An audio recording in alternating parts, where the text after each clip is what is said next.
This is Tech2Biotech publication number 9. The Capital Allocation Reset in Biotech, Why Integration, Not Innovation, Will Determine the Next Winners. For most of the modern biotech era, discovery drove valuation.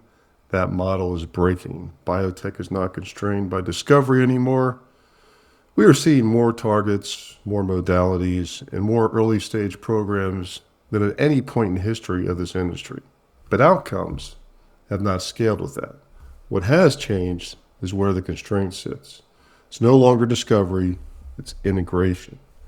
Clinical execution, regulatory alignment, manufacturing scalability, and commercialization are now the limiting factors in whether science actually turns into value.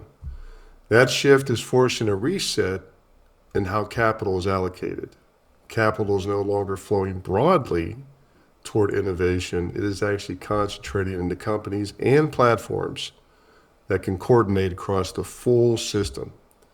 And that is creating a gap because most valuation frameworks are still anchored to discovery milestones, not integration capability.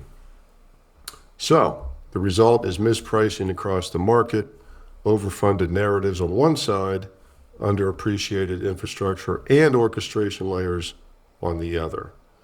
The next winners in biotech will not be defined by who discovers the next breakthrough. They will be defined by who can integrate, finance, and control the systems that turn discovery into real outcomes. As always, if you want the full analysis, including where capital is actually moving next, the full publication is below. And of course, paid subscribers to this Tech2Biotech do receive full institutional analysis, archived publications, periodic special reports, and of course, the executive video briefs accompanying each new release. Thank you.